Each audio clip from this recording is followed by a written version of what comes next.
Hello, welcome to this week's episode of the Cosmic Earth Conversations, episode 13. I am here with my dear friend Donnalynn in her beautiful farmhouse, and so happy to connect with her and to introduce her to all of you.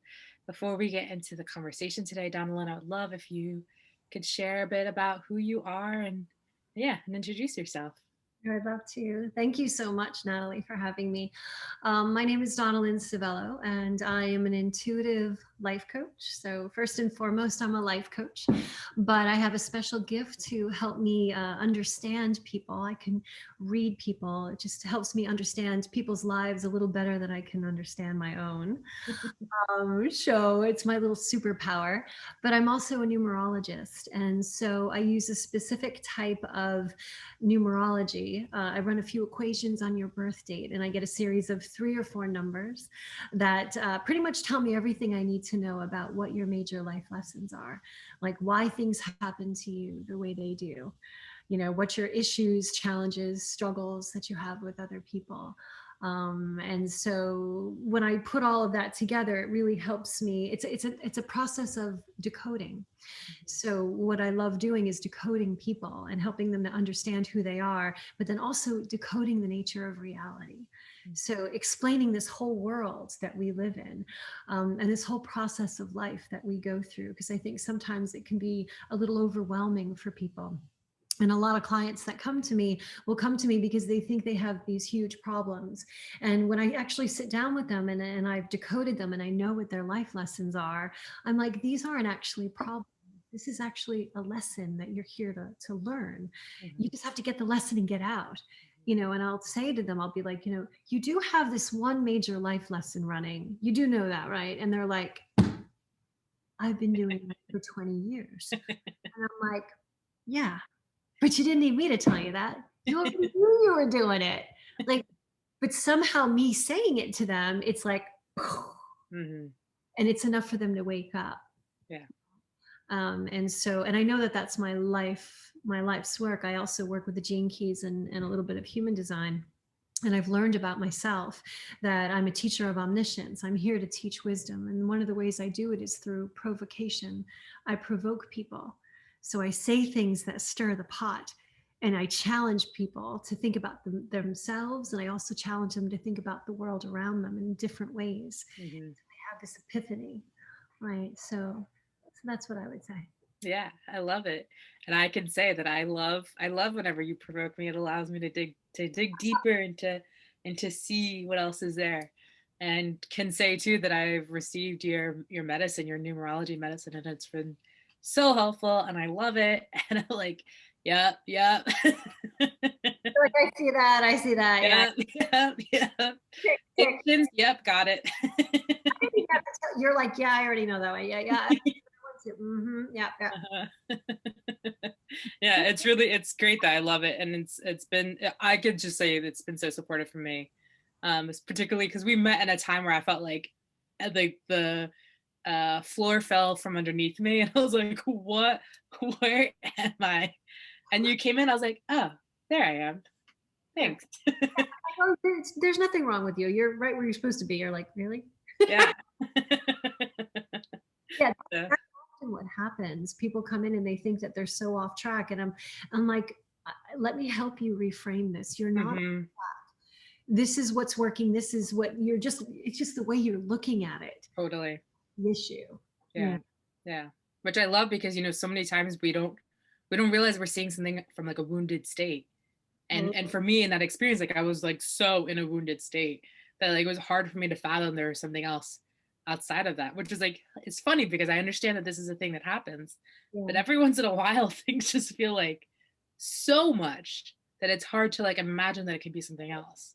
And that opens the door to what we were talking about with fate and destiny, how people do things, how people can allow certain situations in their lives to tank them. Totally. Lower branches where they just feel like they can't function and they don't see things right and they can't get to the sunshine and the sunshine just seems so far away. But it's really just a matter of reframing the experience. Right? Yeah. Last night on the app Clubhouse, if anyone who's watching this, if you're familiar with it, Donnalynn host with two other people, mystery schools, and it's on Tuesdays at 7 p.m. Eastern time, right? Exactly. Yeah. And in the mystery school last night, I mean, it was just a really profound experience, and I wasn't able to be there for the full thing. I was there for the last hour, and at one point, Donnalynn was sharing, the difference between fate and destiny, and what she was sharing, my mind was like, yes, like we need to talk about this more. There's so much, people always talk, is it my destiny? Is it, my fate? Like we use these words, but like I always, do we actually understand the difference between the two? That there is a difference. So many times people are like, they put them together, fate and destiny, my purpose. This is what, we use these words, but I wonder, I mean, I know for myself, I can say that I always thought they were the same thing, and then have since then like realized like, oh, this is different. One is like uh you're in the current and the water's taking you. And the other one is like you're in the current, but you figured out how to create a boat. And you're like, you're going somewhere else in the boat. Exactly. And I would love, Donnalynn, if you could share Yeah. about that. The way I always explain the differences between fate and destiny is that I tell a story about the way we design our lives. So, would you like me to share that story? Yes, please. So, before we're born, we plan absolutely every possible outcome of our lives. And I know that seems completely ridiculous. But we plan milestones for ourselves. We plan places we can get to. Because just really quickly, fate, free will, and destiny. Fate is what will happen to you, what will come to you if you do nothing, if you don't even try to grow. Mm-hmm. Free will is what you do with it. Mm-hmm. You can make any change anytime you want. And Mm-hmm. destiny is the highest possible outcome Mm-hmm. that you could ever garner Mm-hmm. from your life's path. So now before you're born, you go through this sort of pre-birth planning process, if you will. You sit down with your master guide, you sit down with whatever angels are with you. There's a council of elders. You sit down and you figure out, okay, what life lessons do I need to learn? Who do I have karma with? You go back to all your past lives. You make all the correlations. Okay, I've got to learn, set boundaries and find balance in relationships. And I've got many relationships that are imbalanced from like 17 lifetimes back. So I'll make some soul contracts. I'll do them all in this life. I'll get it all taken care of. Good. So you choose basically everything you want to experience and the people you want to make these contracts with. So what you basically do is you plot every outcome of your life on a tree. Mm-hmm. So any possible thing that could happen to you. Now, the hope is that you wake up on earth and you are the highest version of yourself. You are on a path of personal growth, spiritual transformation. You are attracting higher vibrational soulmates, higher vibrational relationships, higher vibrational job opportunities. Money's flowing to you. You're feeling really purposeful, really passionate. You found your life's work and you are thriving, right? So you're at the top of the tree. Mm-hmm. All of those potential branches are potential relationships, potential job ventures, money. It's everything that was the best of the best that you could have conceived for yourself, that you always wanted yourself to get to. Top of the branches, that is your destiny. Mm-hmm. That's where you belong. Mm-hmm. And that's what will come to you if you do certain work, mm-hmm. like learning how to climb the tree. Mm-hmm. Right? So, but when you wake up on earth and it's game on, you may not be that good. Mm-hmm. You may still be in a victim pattern. You may still be blaming your parents for everything that's gone wrong in your life. You may still be blaming your ex-lovers for everything they've done to you and how they victimized you and how you can't move forward with your life. Mm-hmm. And so if that's the case, it's not going to be likely that you're going to find yourself on the higher branches in your destiny. It's going to be more than likely that you're going to fall into the lower branches. But you've got to plan lower branches for yourself because you have to fall on your tree. Yeah. So you've got to expect the worst, hope for the best, and you've got to plan the worst as well. So you've got some lower branches, which are some more challenging relationships. Yeah. Some more difficult experiences with jobs and bosses and colleagues. Mm-hmm. Some negative emotionality is going to show up in there. So some depression issues, addiction issues, insecurity issues, ego issues, all of this is going to show up as well. It has to, right? Because it's being worked through. So this everything on your lower branches. This is going to be your fate. Mm. This is going to be what will come to you if you do no progress. Yeah. Right. And so the problem with fate is that it's fated for you. If you can't be better, this is fated for you. Yeah.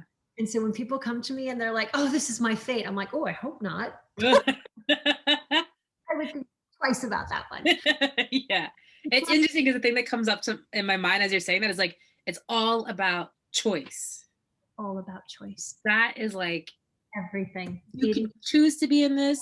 You can choose to like expand your awareness, your consciousness, and look for the other option. Like it is there. Yeah. And I have a teaching. You don't always get what you want in life, but you get what you choose. Mm-hmm. And it's not the same thing.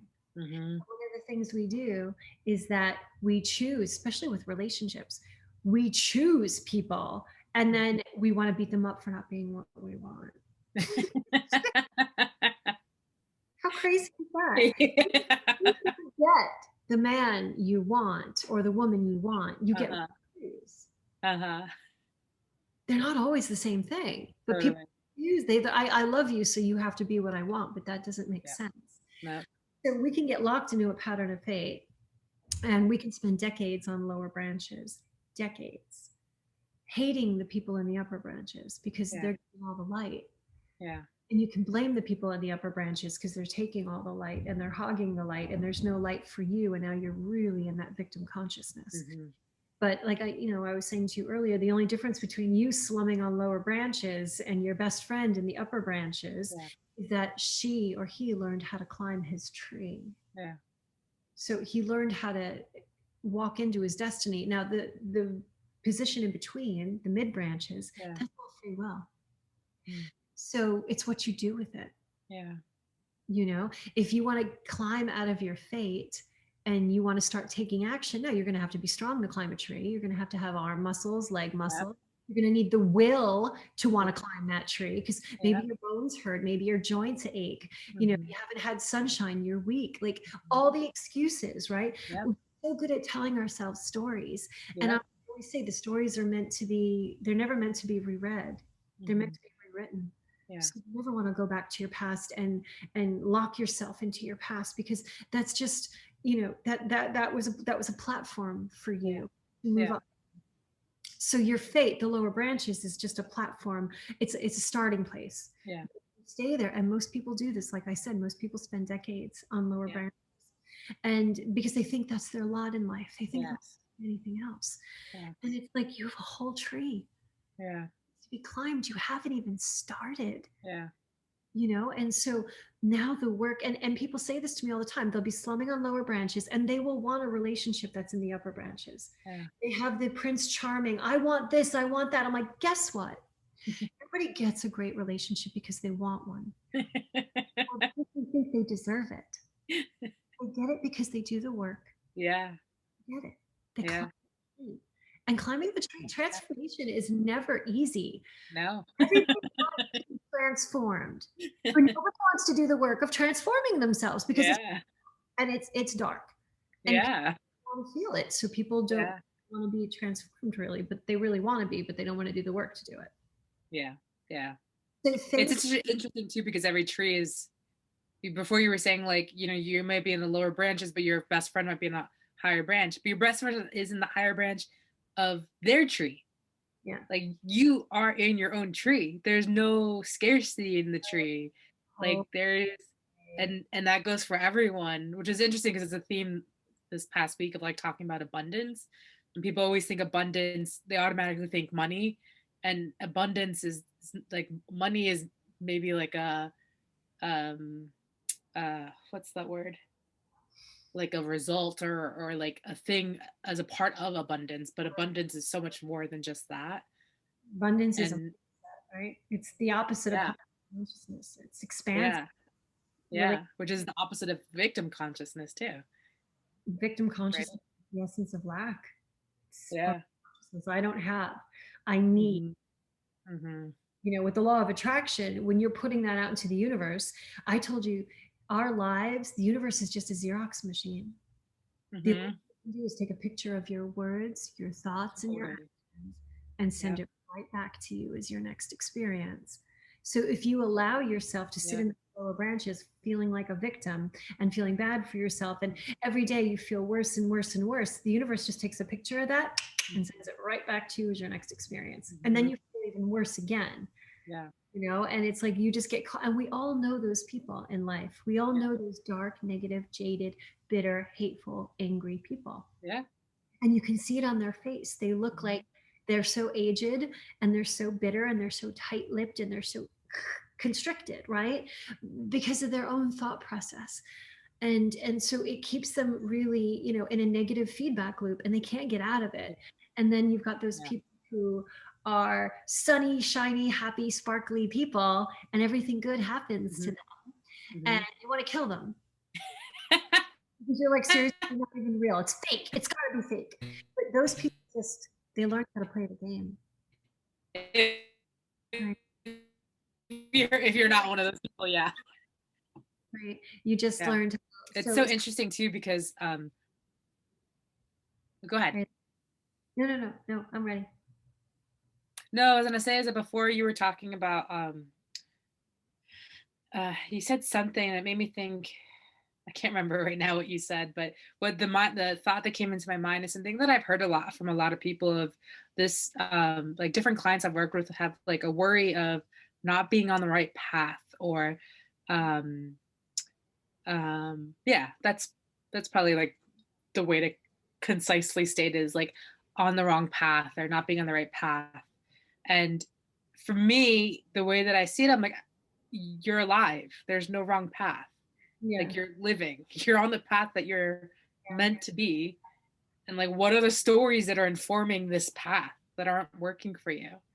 Totally. Before we started recording, you were talking about like we were talking about the different tools that we can get to it later, but how you don't want to like get stuck in those tools either. Of like this is who I am, Totally. period. Because Totally.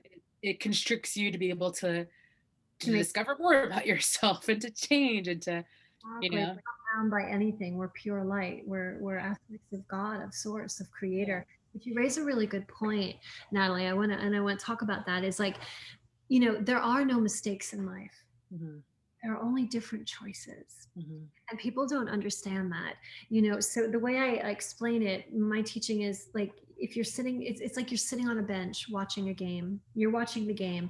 Now you Mhm. have to get into the game of your life. You Mhm. have to. That's why you're here on this planet. Otherwise you'd stay at home in the higher dimensions. There'd be no point to you being here. But Yeah. you're here to learn and experience and grow, so you have to get in the game. Yeah. Most people don't want to make a mistake, Yes. so they'd rather sit out on the bench and observe until they're Mhm. ready Mhm. make that major investment, to change that job, to get married, to have that child.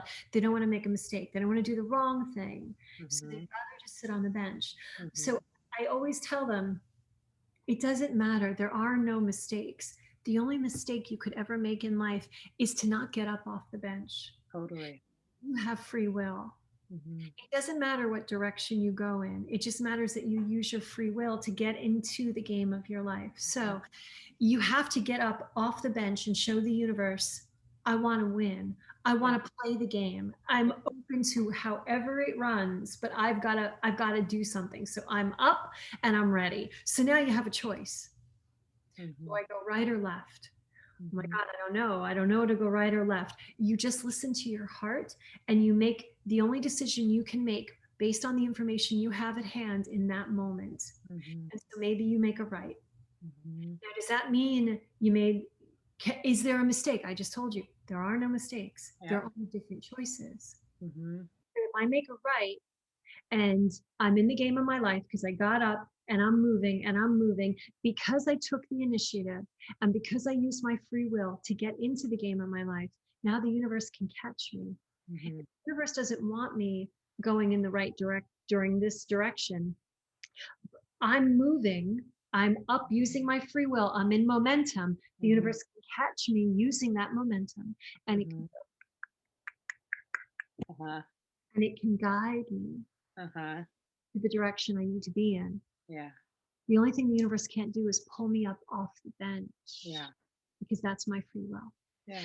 as long as you surrender and say, okay, I'm getting into the game of my life, I'm standing up, but I have no idea what I'm doing. Hell, just choose one or the other. It doesn't Yeah. matter. Yeah. Learn something, and then Yeah. the inspire with you to bring you to where you need to be. Yeah. But that necessitates you being able to listen to the stirs of your heart. We miss synchronicity all day long. Yeah. Sometimes you get a random email and you're like, what the hell is this? Usually you just delete it. But sometimes there's a message in it. Uh-huh. Sometimes you overhear the lyrics of a song and there's a message in it for you. Yeah. Sometimes you're on a subway in New York City and you're overhearing a conversation. There's a message there for you. Most of us are sleepwalking our way through our lives. We miss all the messaging. Totally. We miss all the signs because Yeah. we're not awake. And we're so worried about making the wrong choice that we don't make any choices and we don't hear any of the synchronicity, and we become so blocked Yeah. that nothing can reach us, and then no other humans want to be around us. Surprise, Mm-hmm. right? Yeah, it's so true. So there are no mistakes. There are just different choices. The only mistake you'll ever make is not getting up off the bench and choosing. Yeah. That's Yeah. I love that because, you know, going back to that conversation of fate, free will, and destiny, it's like, again, you know, you have that choice to stick around in those lower branches all you want, forever if you wanted to. And also you have a choice to have movement, to climb up. And like you were saying before, like, yeah, you know what, that's not necessarily going to be easy, but I would say it's worth it. I feel like that's why we're here. It's totally worth it. And healing, yeah, it's, you have to meet parts of yourself and look at things that like you may think of are like ugly or not things that you want to like see. And at the same time, and when you go through it and like come out on the other side of that and see like, wow, that was so powerful. yeah. It wasn't comfortable, but it was powerful. Just in that you said that it wasn't comfortable, but it was powerful. What do you have to lose if you're stuck in your faded branches? You're already at ground zero. You're already at the lowest place. You can only go up. Yeah. You will not be comfortable because it's going to be a struggle to climb the tree. Because again, Totally. if you don't have the strength, it's going to be hard to climb the tree. Yeah. But you have nothing to lose because you're already at the worst place, right? Yeah. So you just have to get comfortable within the discomfort. Yeah. And the discomfort is temporary because you're not strong enough to climb, and you've got to get strong enough to climb. You have to challenge yourself. It's just like when you're overweight and then you decide you're going to run the New York City Marathon. Oh, it's going to be a little uncomfortable. Yeah, totally. So, but can you do it? Sure, it's going to be a little uncomfortable, but is it going to be better for you than sitting on the sofa eating Ben and Jerry's? Yeah. Yeah. It's going to be better. Is it going to be easy? No. No. Supposed to be easy? Not really. If it's easy, you don't take it seriously. Yeah. If you're just handed the attribute and you don't have to work for it, Yeah. you don't appreciate it as much, right? Yeah. So true. And something too, like I know the last video we talked a bit about ego death, and that feels very relevant here too, because we have stories that we tell ourselves about who we are. I mean, I think back of like the stories that I used to tell myself of who I am and how I've had to face those stories and realize like, oh, this is not true. Like this is not a story that's actually serving me at all. It's actually holding me back. And then looking at that and really being like, okay, now I have to not only release that story, which is not like, oh, well, you're released. Like there's obviously a process in that, but then also like look at the parts of myself that were broken away because of trauma or because of, I mean, it's usually because of trauma, and like calling those parts back of like, hey, 6-year-old Natalie, like it's safe again, come back, Totally. And I think that's really, really important because when we look at different aspects of our stories, like we were saying, we always have these stories and they come from our childhood, then they even come from past lives. We pack every bad experience, all experiences, put them over our shoulder and take them forward. And I always tell clients that again, your stories, they're never meant to be reread. They're meant to be rewritten. And it's the same thing I say to people who work with therapists. I'm not against therapy. It's not about that. It's just that when you choose that type of paradigm and you choose to work with someone who's going to take you back to your past, be careful. Because don't spend too much time there. You forget why you went there. Yeah. And you may be trapped there. Yeah. You know, it's like if you want to figure out where the lesson started, and generally speaking, it always starts in childhood because the seeds of your life lessons are planted in childhood, and you spend the rest of your life overcoming it. So you're guaranteed that your parents had something to do with it, right? Yeah. Guaranteed that you made a contract with your parents so they can set you up to work on certain things. Yeah. You can just expect that. Yeah. Whether or not you have to be 30, 40 years old still hating on your parents because of it is like debatable, right? That's serving you, especially if your parents have passed on and you're still hating on them. Like, you know, but I say this to my clients all the time, especially the ones that come from therapy. I'm like, I don't care. I don't care what your parents did to you. I don't care if they hung you upside down naked by your toenails and beat you. It's over. How are you going to make your life better because of it? Yes. The only thing I want to know. Yeah.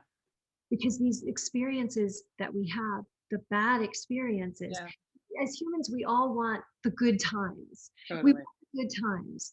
We don't want the bad times. And I'm like, the good times aren't the great times. The bad times, best times. Yeah. They push us to be better, stronger, wiser. They change us. Yeah. And then the good times are just the rewards for having done the work. But we all want to be fat and happy. We just think, well, I want things to be easy. I just want there's no growth there. Like, there isn't. I mean, if you're handed everything, then why are you here in the third dimension, feeling, hearing, sensing, touching, to learn through experience? Why are you here? Yeah. Now, an interesting thing that came up in the mystery school last night was this beautiful channeler that we were working with, and he was very true in what he was saying. When we talk about fate in the lower branches and destiny in the upper branches, you know, he said, you know, every soul chooses. Not everybody has to learn through difficulty, but some souls want to, because some souls need hardship to learn. If you're running a lower frequency and you're stuck on the lower branches and you're comfortable in the lower branches, clearly you need drama and trauma to learn, because that's, you know, that's the only way you learn. But as you raise your frequency and you start moving in towards your destiny and you have a lighter footprint and you're learning easier and quicker, you don't need as much trauma to learn. You don't need the extremes of opposites to learn. Most of us have a learn by opposite life plan. But as you raise your frequency, you don't need as much opposite experience or pain or drama to learn. You can learn, you know. And I years ago, I went through a really difficult time in 2009. I lost pretty much everything very quickly. I lost my full-time job when the magazine I worked at closed overnight. I lost the man I thought I was marrying to another woman like 3 months before I thought I was marrying him. And I lost my home because I was living with him, and you know, we were in pretty quickly, right? And to add insult to injury, I only had $98 to my name. Ooh. I had to start over. I mean, I had fabulous clothes, and I looked fabulous. I have no doubt. I had no money. Yeah. On credit, everything was on credit. Yeah. And I lived way beyond my means, and now I had no job, and my whole life fell apart in like 6 weeks. Wow.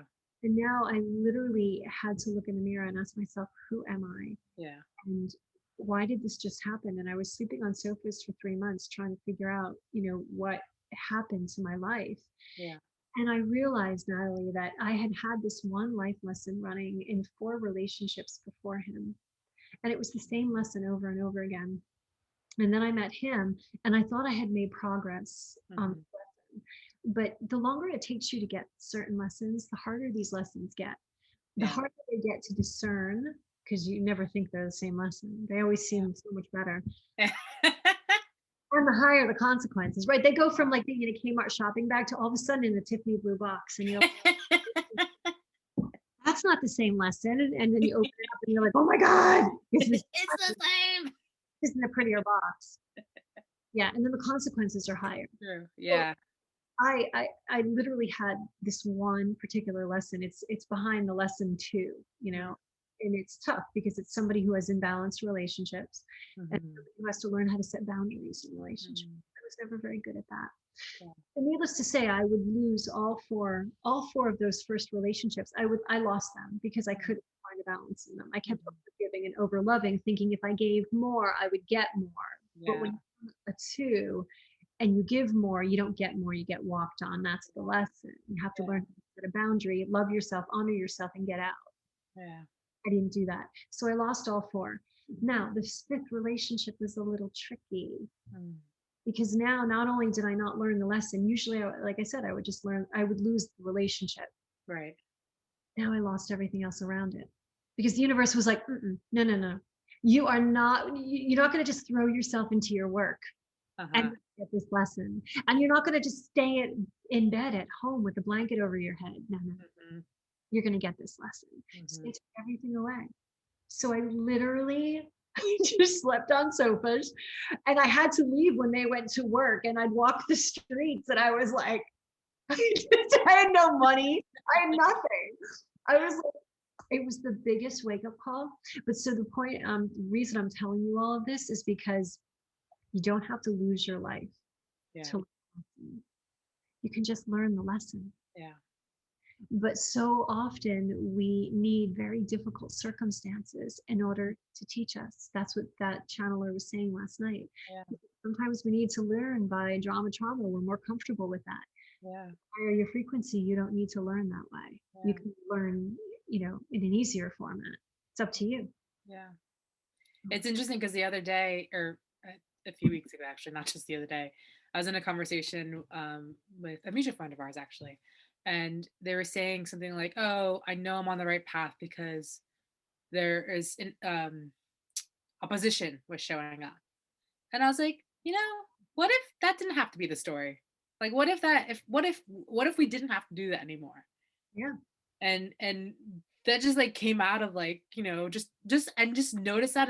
And there was like a really strong energy that came through of like, we don't have to continue telling ourselves that story anymore. Like in the paradigm past, totally. Like that was the lock that we were all in. And I guess this is probably a good place to go into talking about the Matrix. But it has felt like for me, at least, and I imagine you maybe have also felt this way, of like we've shifted into a new paradigm now. It may not look at it, if you look at the outside, it may look like how it has been, but there is something very deep that I feel, that I sense, that has completely shifted in the collective energy of like, we don't have to play by those old rules anymore. There's a whole new set of rules to this game that we're playing. And we don't have to say these like, oh, I must be in the right path if things are getting difficult. No, it doesn't have to. You don't have to perpetuate that. That doesn't have to be a thing anymore. Yeah. And I know you've probably had these conversations before on your channel, but with your podcast. But so we're going through this huge shift, right? Some people call it ascension, some people call it an awakening. It's the shift of the golden age. It's the age of enlightenment. It's the Aquarian age we're moving into, because as of December 21st, 2012, they say that was the date, the end of the Mayan calendar, that we're shifting into a new age. We're not, so we finished the Piscean age technically, but we're not in the Aquarian age either. We're in the transition. And all transitions are rocky. I mean, rocky. We're trying to find our footing, right? We're trying to get to the stage. So what that means in the cosmos, and I'm sure you understand this as well, our planet is shifting, our planet is growing. It's literally shifting marginal degrees in the cosmos, marginal degrees. It's just going like that. But just they say to transcend dimensions. The New Agers say to move from third dimension to fifth dimension. I mean, that's the terminology they're using, but it's shifting its proximity in the cosmos over the photon belt. That's important because we're getting an influx of higher dimensional gamma light. Yeah, we are. Really high light, right? And so these are higher frequencies that are coming in. And when they come in, they batter us. They batter the planet they batter us, and they come in and then they hit our cells and our DNA. They're awakening DNA. They're awakening, and they're throwing up any lower vibrational anything.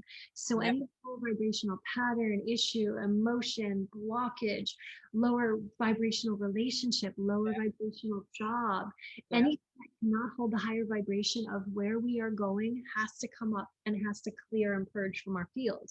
So everything has become very obvious. Jobs that we're not supposed to be in, relationships we're not supposed to be in, apartments we're not supposed to live in anymore. 2019, 2020 now. It's been all about that. Waking up. Waking up to our own lives. So it's been happening on a micro level, on our personal lives, but it's also happening on a macro level. So, you know, the whole global stage is lit at this point. So any lower vibrational process, protocol, government, corporation, media outlet that not hold the higher vibration of where we're going has to fall apart. So that the whole system can be rebuilt from the ground up and that we can be brought into a new space. So that's really what's happening right now. So we're shifting, our DNA is shifting. So some people, again, when the higher light comes in and throws up the lower dimensional everything, emotions, relationships, all that stuff comes up for you to see, so you can let it go. Some people are so connected to their pain, Natalie, that when it comes up, they're like, oh yes, and I'm such a victim. Remember that? It was the worst ever. And then he's still around. And it's like, no, he's not around. It was coming up for you to clear. Let it go. Stop. Yes. With our drama trauma because we know it, we recognize it, so we have a hard time letting it go, so we stick it back in again, and it's like it has to come up for a reason, Donnalynn. I'm like, yeah, because it's trying to get out of your body. Stuff it down again, let it go. It's like all that stuff from the subconscious is like rising to the surface. It's rising to the surface for a reason. You don't have to hold on to these things anymore. Totally. They no longer define you. They're coming up to be purged and let go, you know, but you have a choice. It comes down to choices. You know, my dad used to say this to me all the time. The only thing we have in life are our choices. Wisely. You know, but again, I said, you know, how bad can it be? Because there are really no mistakes. Different choices. You have the choices that are going to feel really hard and really difficult. They're going to feel better. Depends on where your frequency and consciousness is. And before too, when you were talking about the what the channeler was speaking about yesterday about like the having to use drama and trauma to figure out the lessons, and where you were speaking of like it doesn't, you know, once you get out of those lower branches and you go higher and higher, I mean, I could say from my own experience, like there is a subtle energy. If I notice if I listen to the subtle energy before it builds up and then it does become drama or trauma, then I get the same lesson and a lot more like kind and gentle. One of my friends, she's a really phenomenal healer and teacher, and she introduced me to this concept of, you know, when you integrate a spiritual experience, you can integrate it in a kind and gentle way. And I remember years ago when I met her in Berkeley, I'm like, wow, her name's Erica. And I was like, wow, yes, of course. Of course, we can learn these lessons in a kind and gentle way. And like ever since then, ever since she brought this concept into my mind, and she learned this through not having kind and gentle experiences. And, you know, I think she's finally understanding of like, you know, kind and gentle is an option for her too. Exactly. And it's like, wow, like, you know, when I work with clients and I'm doing energy healing or whatever it is, like, hey, let's have a kind and gentle integration. Let's live in a kind and gentle way with ourselves. We don't have to like have that full throttle, like blah. No, I mean, that's what I went through back in 2009. Like clearly we did all the drama trauma in order to learn this one lesson, because I had 4 experiences where I could not get it. Yeah. And those were really beautiful relationships. It didn't work, and I lost those relationships. And then I'm like, okay, I lost it, they're lost, whatever. And then I Yeah. just put myself into my work, and the universe is like, you're not learning, so now Yeah. you're gonna have to learn the hard way, because Yeah. we gave you opportunities to learn nice and easy because you're an old soul. You shouldn't have to go through the trauma, but clearly you need it. So, and then I go boom, and you're like, this lesson. I imagine like the spirit team's like, pay attention, pay attention. You know what, coming out of that situation is, I have another teaching. It's like, pay attention to your life. It's trying to tell Totally. and we don't pay attention. But Yeah. you're absolutely right. We can learn through much easier and gentler experiences if we allow ourselves to listen and tune into our hearts, so that we can actually feel the frequency of what's going on. Yeah. Most of us get so stuck in our head about it, because we're so indoctrinated into success and materialistic aspects of life. That I need the car and the boat and the house in the Hamptons, and whatever. And then I've watched people go from corporate America to the wellness industry, and because they want to make a difference, but yet there they are trying to make a difference, and they're still trying to make a name for themselves, and they're trying to like create that $25,000 signature program, and they want to make 25,000 minimum a month, and it's like, you're doing the same thing, but now it has like a prettier And so Yeah. one of my teachings with wellness people, especially, it's like the difference between power and purpose. Yeah. You want to make a difference in the world? Yeah. Do you really want to make a difference in the world, or do you want to be seen as making a difference in the world? That is so important. I feel like, can you please say that again? Because that is such a, man, that's so good. Seen falls into this, right? Because they think they have to have 1 million followers on Instagram. You don't need 1 million followers on Instagram. Jesus only had 12.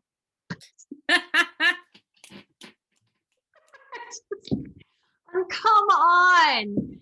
Yes, Donnalynn, preach. Do you want to make a difference in the world, or do you want to be seen as someone who's making a difference in the world? There's a difference. Yeah. And I've had this conversation with a mutual friend of ours. Yeah. Because I feel like sometimes she gets caught in that too. Totally. And she also has a life lesson of it. She's got that 8 of power. Yeah.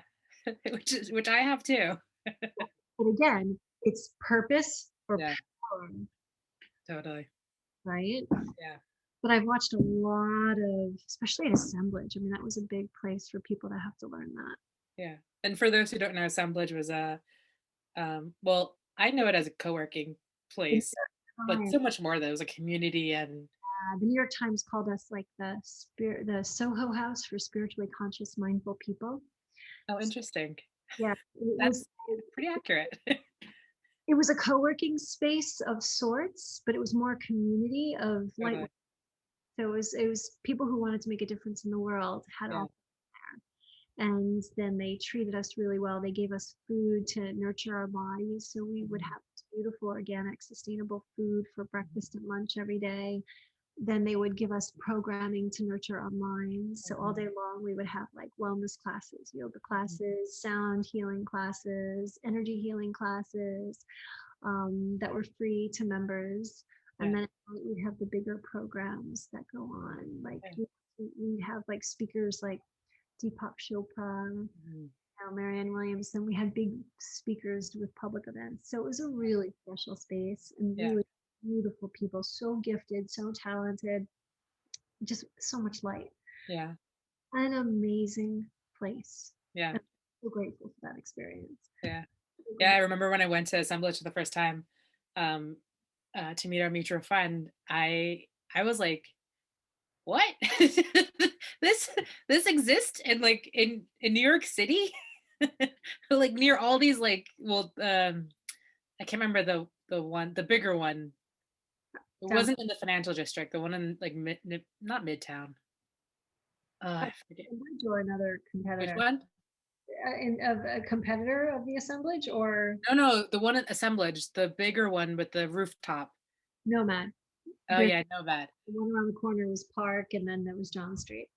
Yeah, like I didn't expect as like walking through. I mean, like I grew up in the East Coast. Like I've been to New York since I was a little kid, and I mean, I didn't just come back from California, but I had been living in California for a few years, and then to come into New York City and to see this, uh, like I almost want to say portal because it kind of was a portal into like that vibration that I experienced in San Francisco in this building in the middle of New York City. I'm like, what is this? Like, where am I?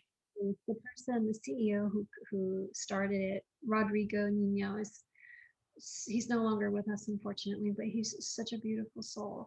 I mean, Yeah, he wanted to create this space for light workers where he could cultivate all the light. And like I said, he could nourish our bodies with clean food and nourish our totally. mind with programming and to help us kind of, he was really getting everybody ready for this shift that we're going through Oh right now. yeah.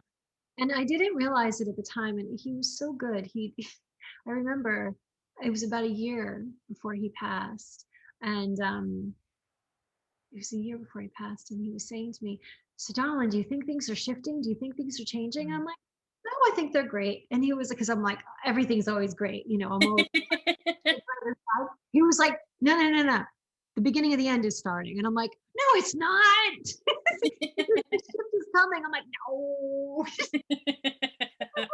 You read the Mayan stuff, like, and I'm like, "Yeah, it's all good." But he was trying to get us all ready for it. Yeah, He yeah, was. yeah. Yeah, and I think he did a great job at that because that place definitely. I mean, I remember I stepped foot and I was like, "Wow, what a special place in the smack dab middle of New York City Yeah. to have to allow for." I mean, you just feel the energy in this space. And going back to what you were saying, like a lot of these people, the challenge of like in the wellness um, Yeah. community of like doing your purpose, like doing what you're here to do, and then wanting to be seen. That's doing it.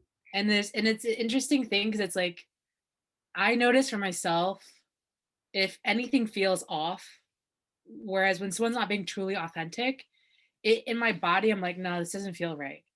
Totally. They could be saying like all the right things. I could be totally in agreement with like everything. But if there's just like something about them, like, no, it doesn't feel right. Yeah. Yeah. Then Yeah. follow that, right? Yeah. A lot of people don't utilize discernment enough to like be able to see that. And it's a very interesting thing because the words literally can be right, but there's something in the energy behind it that just not quite in alignment. And And that means that you're aligned with your higher self, that you can see it. Because most people who are not aligned with their hearts in the 0 point, but they're totally, aligned with their heads, they get attracted to shiny, sparkly people who say the right things and yeah, who have the right following, yeah, might have the right program that yeah, you need to buy into and spend yeah. $25,000 so that you can do the same. It's like,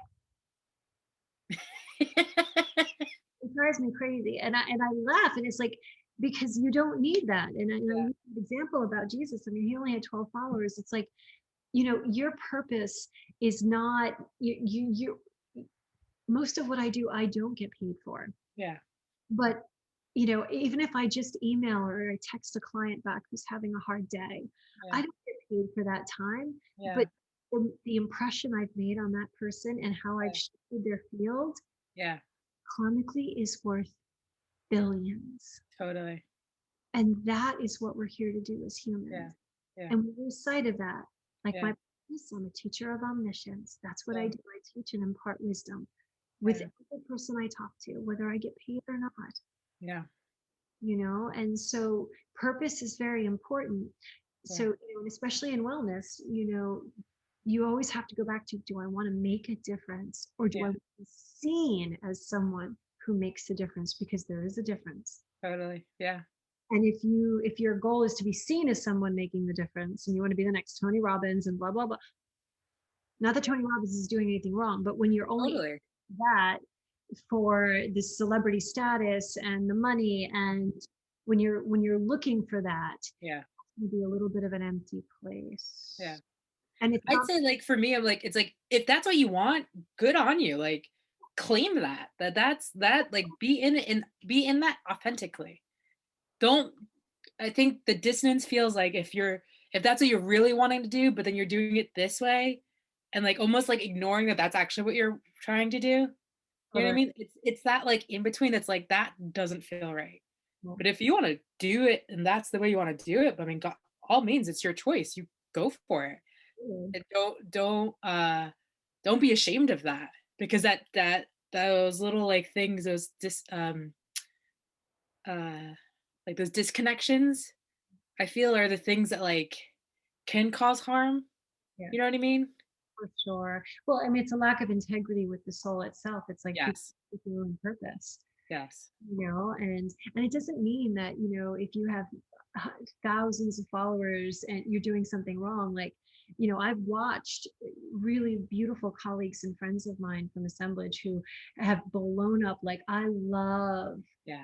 I don't know if you know Erin Claire. She's amazing human design, beautiful person, and she's exploded because her heart was always in human design. Yeah.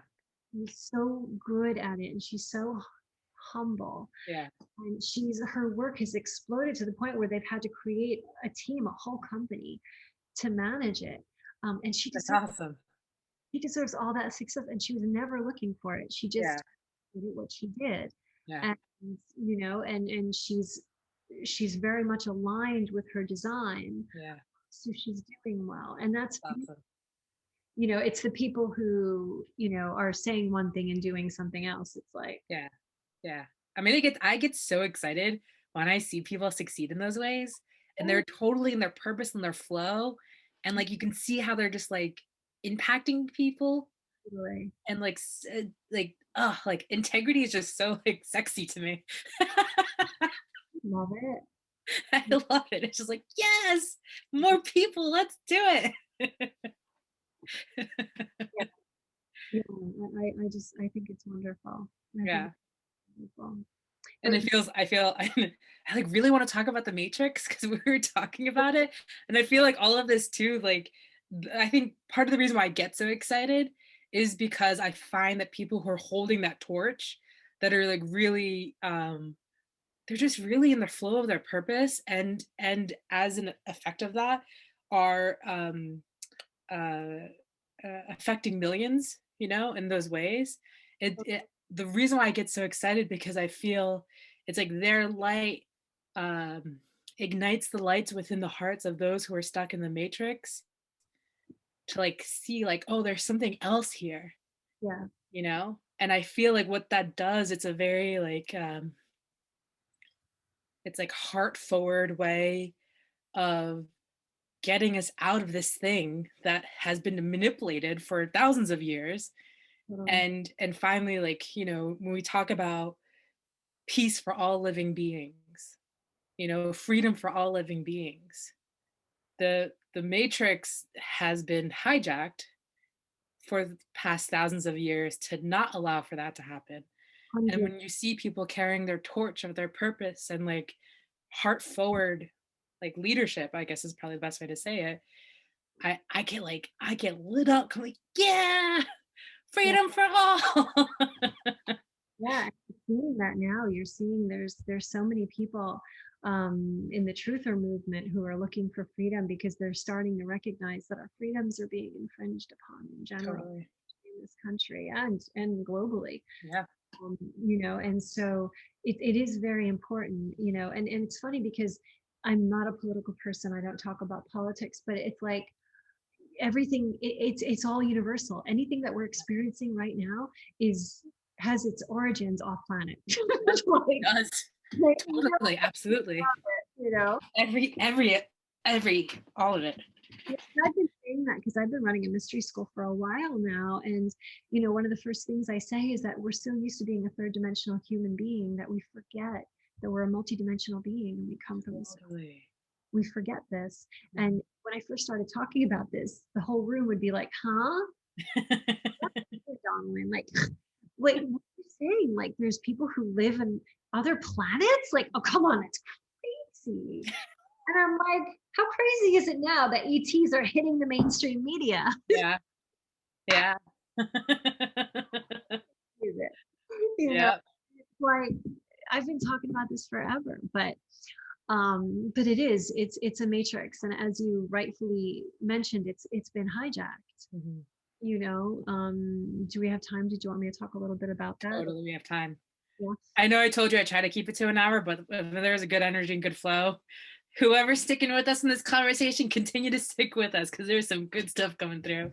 Our planet is a beautiful experiment. They call it the Earth experiment. It's an amazing, Mhm. and it's an experiment because it's the only planet of its kind in our universe, but also I'm not sure in the multiverse, but I know at least in this universe, where beings from different planets can take a human incarnation, and they can dance together.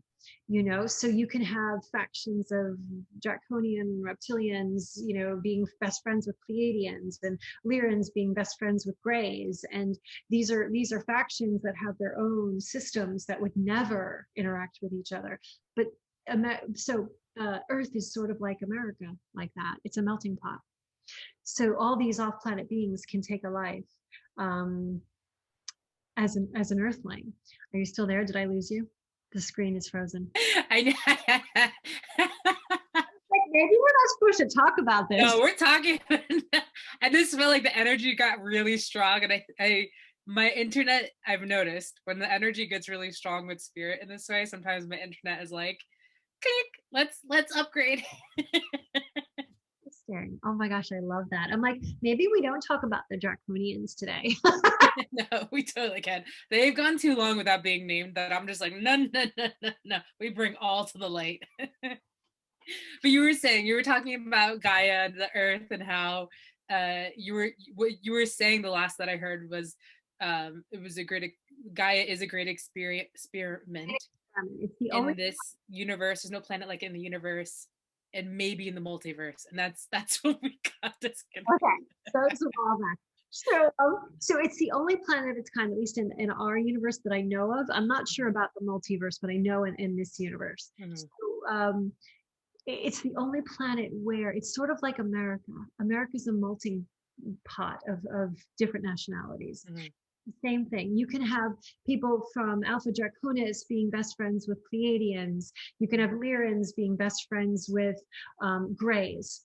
And these are factions that would normally never interact, right? Unless they're sitting on the Galactic Federation Council or something like that, but they would never interact. Mhm. So you can have your origins from some of these constellations and planets and take a human incarnation. Mhm. So it's interesting because we come from the stars. Yeah. And so what's really beautiful about that, and my teacher says this, and I love when he says this, he says that, Earth is great because it's the only place where an angel and a demon can go and have a beer. And he's like, Oh, so true.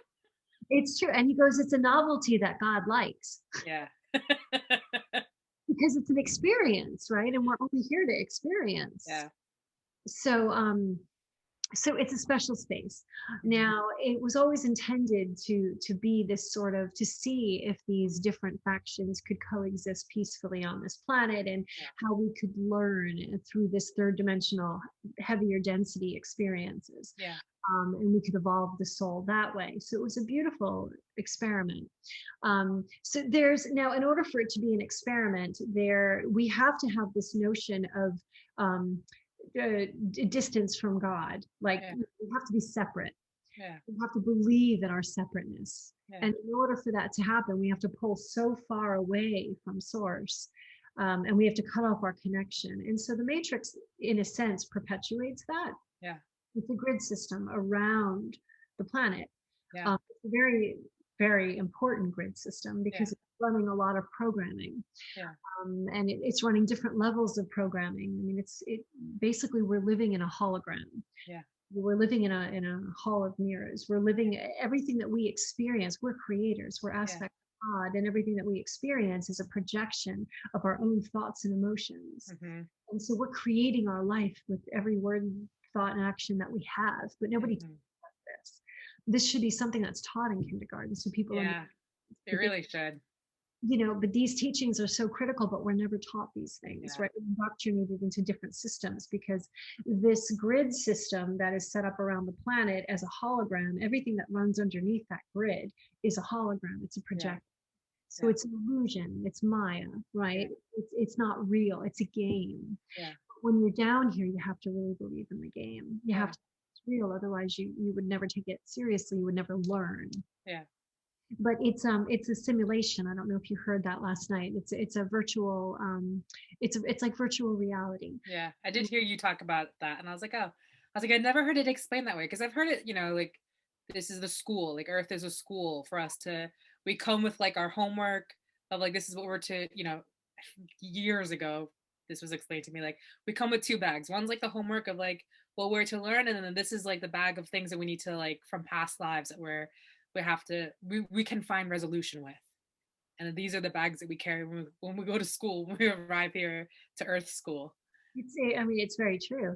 But so when we're looking at the matrix and the holographic nature of the matrix, and that it's a program that's running because we're creating it, right? Yeah. So there's a general program for the planet that's been running, and then there's individual programs that we're running. There's many programs, but the grid system is important. Yeah. But going back to a virtual simulation, and Elon Musk will agree with this. There have been other neuroscientists that have said, the odds are we are living in a simulation. We're not really living in a reality. People are starting to understand this in the scientific community, which is a kind of cool thing. So the way I explain it is if I put a virtual reality headset on and I'm in a studio in New York City, me, Donnalynn, I'm going to play the role of my higher self, because our higher self is always home, our soul. So my soul, Donnalynn, is home in a higher dimension. She's watching me live out this experience. So I'm the lower self. So I'm the personality, the ego, whatever have you. My higher self has all the information. She knows why I'm here, what I'm here to learn. She knows every soul contract I ever made. My lower self, my ego, is like, I have to believe all of this is real because this is the game and I have to believe it's real. So I don't have all that information that my soul has. Yeah. Because I've been projected from my soul into this reality. I'm a projection of her. Yeah. So when I now to give you the example, when I put on a virtual reality hat in the New York studio, headset in the New York studio, I'm Donnalynn the soul at home. Yeah. Now I say to myself, what program do I want to run? Do I want to run, Donnalynn at the beach, Donnalynn, in the mountains? What do I want to run? And actually, the program I'm running now is Donnalynn living during the Great Shift, the Ascension in New York City. I chose to be born during this time. This is the program I'm running, right? But in that example, I can choose, I've got my headset. I'm going to choose Donnalynn at the beach because I want to go to the beach. So I'm walking through the studio, but really I'm projecting myself at the beach, and I'm having the experience of the beach, and I'm smelling the salt air, and I'm feeling the wind, and I'm like, this is the coolest thing ever. I'm at the beach. I'm at the beach. I'm at the beach. But what happens all of a sudden when the winds kick up and a hurricane starts blowing in and the waves start, and then all of a sudden the tidal wave and tsunami comes and knocks me over and draws me out into the ocean and drowns me. I'm still having that experience as if it's real. Yeah. I'm the projection of my soul at home in the studio. Yeah. So I can die in that experience. Yeah. But does it mean I'm dead? No. That's a projection. Yeah. That's a program that I'm running temporarily. Yeah. Learn something from. Yeah. I wanted to have the experience of dying in a tsunami for whatever reason, but I wanted that experience. Yeah. So I got that experience, but does it mean I'm dead? No, because all I do is the program finishes and I take the headset off. I'm like, oh, that was that experience. Okay. So it's the same thing now. So my higher self, Donnalynn, has projected me, my lower self here, to run this program of me living during this shift. Yeah. How I can wake people up to the reality that they're living. And what does that look like? I have to first decode their individual realities and help them understand the programming they're running in their own lives. Then I can expose them to the nature of the program they're running on a galactic, global level right now. Because this whole planet is being reset. The grid's being reset. That's for sure. Literally. Yeah. Reset. So I don't know if that explains a little bit. Or... It does, and it's so interesting because when you say, like, when you give that example of the Donnalynn at the beach, with the Tsunami. virtual reality. That was like, what is that word? Um, that experience, and the tsunami comes, and then, that avatar dies in that tsunami. And then you ask the question of, well, am I dead? But it's interesting because I think most people associate death with an end. Like it ends, like, period. Yeah. Well, the program is. Right. And I think what it feels like for me when I think of death is a point of transformation, because we are also energy, like, and I think it's in, I can't remember the equation, but it's like energy doesn't just like disappear, it just transforms. Totally. Like when you look at in physics, like, you know and I'm like, I used to like I used to love physics, and I want to like reiterate it, but like it's not coming to my mind right now, like the exact way that they state it. But it doesn't just like disappear into existence, it transforms into something else. And so when I think of, like, when I relate to, this avatar that I'm currently occupying, which is known as Natalie, when this comes to the completion of its existence, and reaches death, my soul is just transforming from one avatar to another, whatever it'll be next. Whether it'll be, whether my soul's like, okay, let's go back home for a bit and like look at what I learned in this lifetime, and meet up with the high council and the team that was with this avatar, and Yeah. like let's do a little review. Oh, totally. And decide, like, what's the next homework assignment. Think about that's exactly what Donnalynn did when Yeah, when that program at the beach ended. Like yeah, Donnalynn picked the headset up and was like, that was intense. Like yeah. I really thought I was dying in that. Like, wow. And then I sit down with my council of elders and they say, okay, well, what did you learn from that? And I'm like, wow, okay. So I learned, when the wind whips up, I got to get out of town. And I learned that I probably could have run faster. And that was Uh-huh. and I learned, okay, and they're like, great. Yeah, Now it could be such that I had such post-traumatic stress from that experience that when I took that off, I was like, yeah, and I'm at home, right? yeah, And I'm like, oh my God, I'm so traumatized. And then yeah, right away, you get taken to a healing chamber because you're yeah, not in a place to have any debrief about your life totally. until you go and you heal for a while. So then Yeah, they take care of that. Then you can sit in your life review, and they'll throw up different aspects of your life, and they'll just show you, and they'll say, well, what do you think? How yeah, did you do? yeah, And you look at it and you're going to see patterning really quickly. You'll see something from like when you were 6 years old, from when you were 19, from when you were 32, and you're going to be like, oh my God, hmm, that's the same lesson. yeah, And they're going to be like, yeah, did you get it? mm, Like, what do you think? And yeah, you're, oh my God, I didn't even realize that was the same thing over and over. And they're like, and then you're like, and then you have this other thing where you feel everything that you said and did to somebody else on mm-hmm, such a level, as if you've experienced it. And it's yeah, so painful. yeah, That's why you don't want karma, because you're yeah, actually, karma is a restitution. Like, oh, yeah, I did that. Like, yeah, oh my God, yeah, and but that's important for the soul, yeah, right?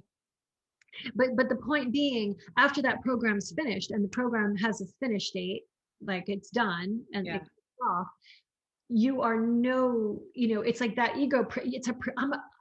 The ego personality is a projection of the soul. The yeah, soul doesn't have to go home. It's a projection of the soul. The soul just takes yeah. off the PR and is like, whoa, Whoa. and then after it has its life review, assuming it doesn't need to go and be healed, then you've got choices. Yeah, You can go and continue the work you do on the other side. You can go and take a break for a while. You can plan your next life. yeah, there are a lot myriad of choices of things that you're going to want to do. And then if you decide, no, I'm on a roll. I don't want to waste any time because I want this level of evolution. So I'm going to jump right into the next experience. Let me go quick, I've got these 3 lessons running and I've got karma with these 6 people. Can we make these contracts? I want to go right back in. Mhm. And then you pick the timeline because you can be born at any timeline on the planet. And then you jump right in. And it's going to be short. I'm going to die at 7. I'm not, I'm in and out. Like this is going to be a quick one. And then you just put on the next virtual reality and you run that program. Yeah. And It's so interesting because I find myself being curious because we spoke about like how the Matrix has been hijacked, because I there's like some things that I've like remembered and like know to be true, because I know like my soul has been here for a long time, and like really long time. And so I remember what Gaia was like initially. Can I interrupt you? Because I'm getting something for you. But I'm being told that your role here, and I don't know if I had said this to you before, if it came up before, it's about restitution of the earth. It's about yeah, bringing the earth back to the place where you knew it was. yeah, And bringing it to the stasis and the harmony and the balance of yeah, the position it was and where it needs to be. They're telling me you're a guardian. Did you know yeah, that? yeah. You're a That's guardian. it. I was, yeah. Yeah, Yes, I remember being a guardian. yeah. And I remember when those energies came in and to put it lightly, they effed some shit up. and Perfect. and the guardians, we couldn't do anything about it. Like we knew it was happening, and Right. and Yeah. Yeah. and we didn't have what was needed to be able to Yeah. prevent that from happening. So why don't we explain to them what's happening? So we're talking about the collective grid, because when we talk Yeah, about programming, there's personal programming that I will totally. give you an example of, but now there's collective programming, which is the major grid. Yeah, So the collective program, that major grid was hacked, and we said it was hacked, hijacked, I mean, hundreds and thousands of years ago, yeah. early, Really long time. early on by the Luciferian infection. I mean, that group got in. Yeah, Now they run other programs on other planets as well, but this yeah, planet Gaia was never set up to be hijacked. And she's yeah, been asleep for a while, but she's yeah, waking up now yeah, and she's remembering yeah, who she is, yeah. right? Yeah, she's been caged actually, and um, there have been a series of ceremonies to by like many different guardians who came back, who she called back, Mm. and who have been doing like very deep and beautiful work of freeing her essentially, Mhm. and and you know the before when you were talking about like how different factions can come in, and like I like what your teacher said about like a demon and an angel can go get a beer, but that's real though, because what Gaia was a place for harmony. Yeah, Like it was when you hear stories of like paradise, like when you read like in the Bible when they talk about Genesis and the Garden of Eden, like that was all of Gaia. That wasn't just like some garden, like yeah, just one little space. That literally was like the whole. yeah. And um I've been like uh um I do know like I now remember that's why I'm here for harmony in particular, because it's time. I know the earth is in a particular place in the galaxy, which was different than Yes. what it has been for thousands of years in this particular position, because we forget that the whole solar system is also traveling in space. It's not just like stagnant in the same Yeah. part of the galaxy. So I know energetically, and there's people who know a whole lot more than I do. I listen. I'm like, yes, that's true. And so I know we're in a different part of the galaxy that allows for also for this. Before you were talking about the higher frequency energies that come in. It's a higher frequency area. The planet's never been in this area before. Yeah, And yeah, so it's changing because it's being brought to this area. And those yeah, changes are positive because it's waking Gaia up more. yeah, So it's helping free her. And it's yeah, also awakening our DNA so that yeah, humanity can be free again because we've yeah, been slaves. We've been yeah, enslaved and captured by these forces who've yeah, hacked our grid. So that's why we can't get off this planet, because Yeah. we're trapped in this matrix wheel of karma that Yeah. we really can't, that's why people have to think twice about coming down here, because you can get stuck here Yeah. until they can change the grid, until they can like do the work they're trying to do now, Yeah. which is trying to expose these dark forces and how Yeah. they operate on our planet, because it's big stuff. Yeah. And um those Luciferian factions, it's funny because I heard someone say the other day, I forget the person they were speaking about, but he's a very well-known, I don't even know the word that they use for that, but people who talk about aliens, alientologists, I don't know if that's a thing. Ufologists. What is it called? Ufologists. Okay, there you go. But I think what I heard in one of the Clubhouse rooms, I was like in this room very briefly, but they were saying that this person who's very well known was saying that there aren't any bad ETs. And I was like, that are here on Earth. I'm like, that there, no, if that there were bad ETs here on Earth, then we wouldn't exist. And I was like, false. Because what I've seen, what I've experienced, what I remember, what I feel is that yes, uh, okay, totally, we haven't seen like how in the movies how they depict of like big battles and killing human race, but what Totally. they don't notice is that it's at a very subtle level. So subtle. It's It's so a very unseen. that we experience day to day. We've been entranced by, like, we don't even realize that it's Luciferian darkness. Yep. It's been programmed by it. And So we don't realize that the life force that people just think like, oh, it's death, but like, no, no, no, there are ways that your life force is getting siphoned off, oh yeah, and your energy is getting yeah, actually in the movie The Matrix, the way that they show feeding. the humans being in pods Yeah, and their life force, their chi is getting what's feeding the Matrix, that's totally. actually pretty true, only we're not in physical pods in that way, but that's actually accurate. But you know what the pods represent? It's when you sleep. You have to Yep. use When we sleep, that's when we're really susceptible to being Totally. I mean, entities all over you, Yeah. because your defenses are down, right? Like, I have to be careful who I have stay over in my apartment. Like, I Yeah. can't have my field. When I sleep, I'm not great at holding my field because I'm in other dimensions. Yeah. So you have to protect your field. Yeah. Our sovereignty. Our sovereignty. It's your field is your sovereignty. Nobody can touch your being. Yeah. And in physicality, in the third dimension here, we're seeing that compromised. Totally. All the time. People don't realize they have sovereignty. Well, they don't realize they have sovereignty, but they're worse. They're asking for people to shelter them from their own sovereignty. Totally. Save me, take care of me. Yes. I'm like, oh my God. Which is one of those Luciferian, I feel it's one of those programming of like the savior is gonna come and save you. Of Like course, that's you're not safe. You're not sovereign. You're not free. I need to help you. yep. My man-made construction, me and the big tech and big Yep. corporation are going to help your soul. Yep. Really? Yep. Money can help my soul? Really? Is that what's happening? Does that not Luciferian? How interesting is that? Mm-hmm. But people are so conditioned by materiality here that they think money is a good thing. And the money's not a bad thing. It's a symbol of abundance. Yeah. But money is only perpetuated for money's sake. Right. It negates humanity, then you want to start thinking about it. Yeah. It's going back to actually what we were talking about, integrity. Yeah. It's what's the integrity, what's the energy behind it?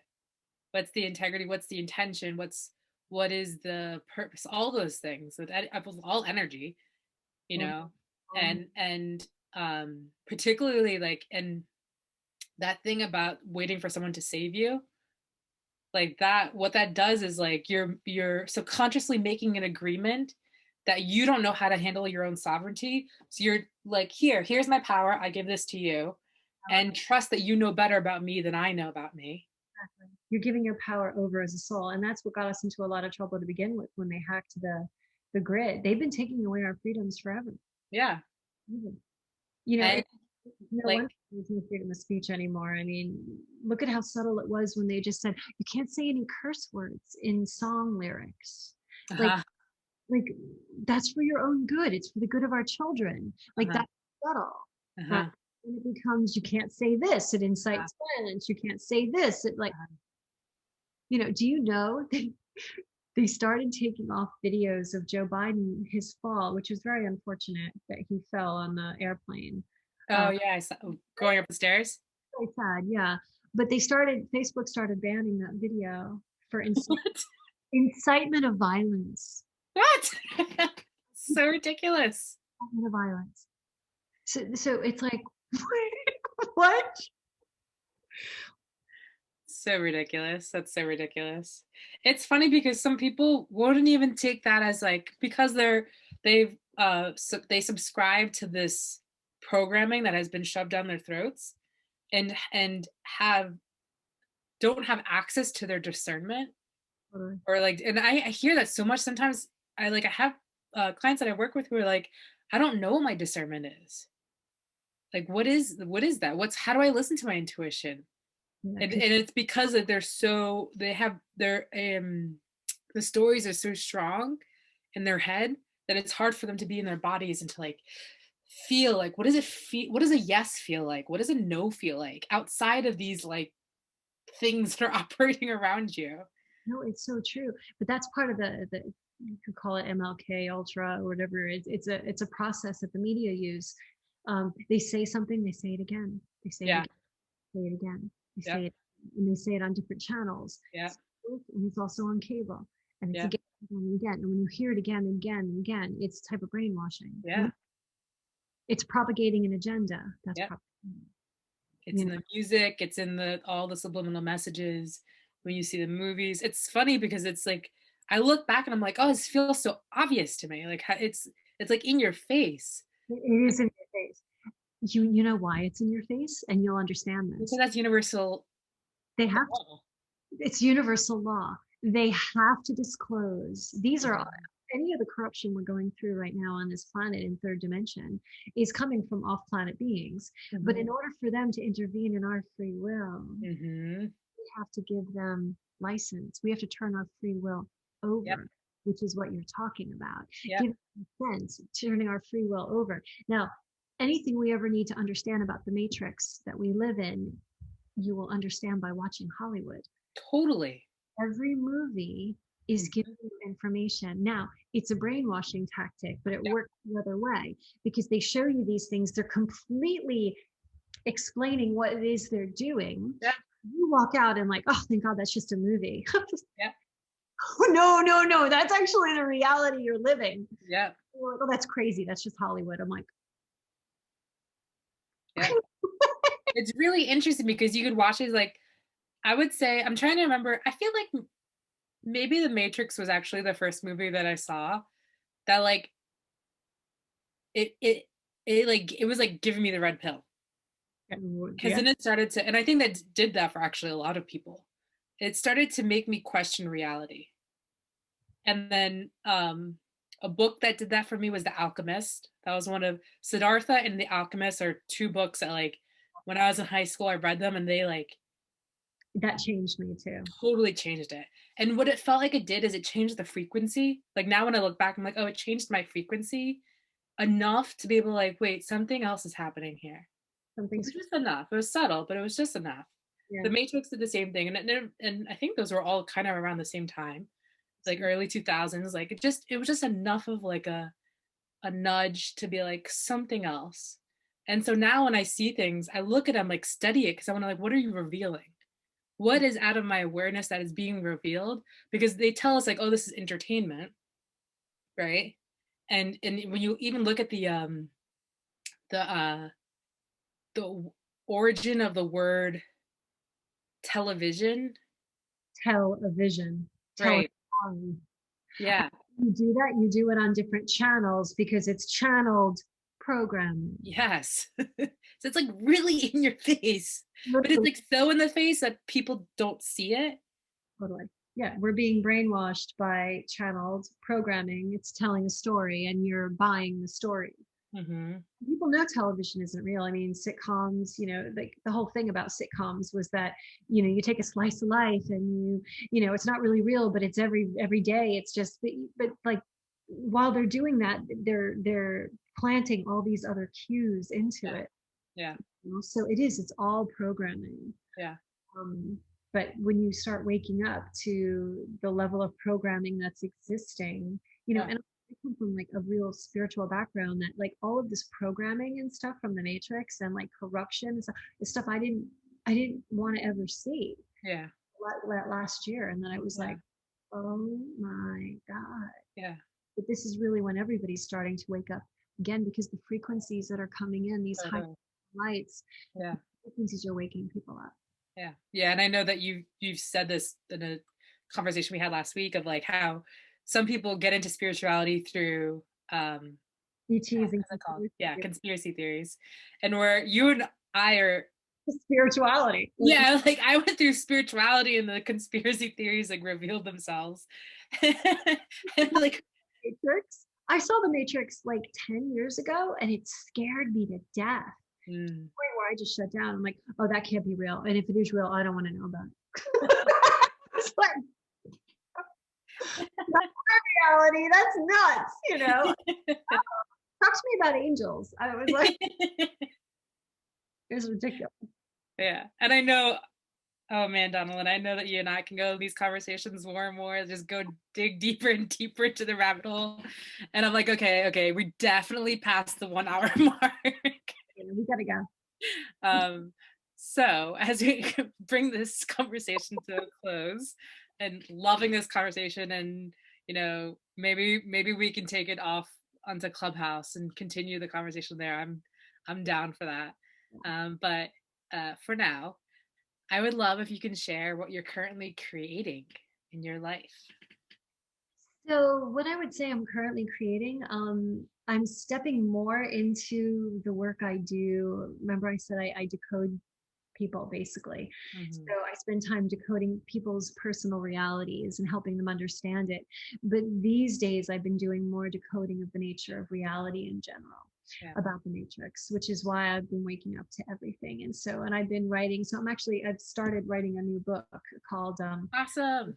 Waking Up to the World, a world I never knew existed. So I was a little late to the game on that one. So I'm working on that. I'm really just, my last book is still doing amazingly well. Life Lessons, Everything You Ever Wished You Learned in Kindergarten. It has an amazing little cult following that I'm super proud of. Awesome. And working with clients one-to-one is what I do day in and day out, which is my passion and my heart. I love that work more than anything else. And coming out to the farm where I am, because I was in New York City forever, has allowed me to cleanse, detox, and take my gifts deeper. Yeah. And my channeling deeper. So my work is so much deeper. And that's been a huge eye opener for me. Huge eye opener. So I can imagine like the openness of that psychic space and like being in tune with nature. When you first told me I was like, oh, she's about to go into a whole other thing. Whole other level of like, I go for hikes every day in the woods and like the trees talk. Like, oh yeah. But I mean really talk. I'm like, yeah. They don't stop. Yeah. Like, is this the trees? They're like, yes. I'm like, you're really talking to me. They're like, yeah. I'm like, they're listening. So it's been really fun. I've really had full-on conversations with trees before. So that's awesome. Has the mycelium network started talking yet? No, I haven't been here when the mycelium have come out, because is that more spring or? I don't know. Okay. I'm still figuring that out myself. The last time that the mushrooms talked to me was during a mushroom ceremony. Nice. They had lots to tell me. So. I bet. But no, I haven't started to. But they're very fun and they're little tricksters. Yeah. They're awesome. They are. And it has really helped my gifts and helped my one-on-ones immensely. Yeah, I bet. Yeah, so beautiful. And I bet too, for those who you connect with that are, maybe back in New York City, it must be so special for them to connect with your frequency in this like much more expanded space. Yeah. And like almost, I mean, I would imagine it is like allows them to have that experience as well. You know, what would it be like to be in nature and, you know? Totally, totally. Yeah, it's like a little bit of coming out to, when I work with clients, especially when I teach yoga classes, they're like, "Oh, they just love being at the farm for yoga." I'm like, "Oh, good." It's on Zoom. I'm like, Yeah. fun. And how can people find you? If they want to follow you or connect with you? Yeah, so I'm on all the channels. Instagram, just Donnalynn Civello. Facebook, Donnalynn Civello. I think I'm on LinkedIn. My website is ethereal, ethereal hyphen wellness. They can, and I also write a blog, which is on WordPress. It's also on my website, but it's etherealwellness.wordpress. Never changed it. And there's really good life lessons in Mhm. that blog. There's our spiritual teachings that were channeled. And so they're very powerful. Awesome. And you're on Clubhouse. So folks out, if you're on Clubhouse. And Tuesday nights, 7 p.m. with Joey Griner's Coherence Awaken Together channel in his room. So we do mystery school, and then we do mystery school, not mystery school, but we have one tonight on Clubhouse for the Gene Keys. So. Awesome. And I know I had intended us to also talk a bit about the Gene Keys, but it's all good. Just another time. Follow Donnalynn and learn. This was a lot of fun. Yeah, it was so much fun. I'm so happy that we got to connect, and I love, what was coming through. And yeah, I just really appreciate you and love you. I'm so grateful for having met up in this lifetime. And yeah, And I'm thank so you. grateful to know that you're a guardian. I mean, that came through so clearly. So clearly. They were like, she's here for restitution of the earth. And I was like, restitution, like she's guardian. I'm like, oh, God. Hmm. Interesting. So Thanks, Donnalynn. I love you. Love you. And to all of you who are still tuning in and listening to this, I hope this conversation was supportive for you and that you were able to grow and expand and learn and meet parts of yourself. And till the next time, sending lots of love and blessings to all of you, and have a beautiful day.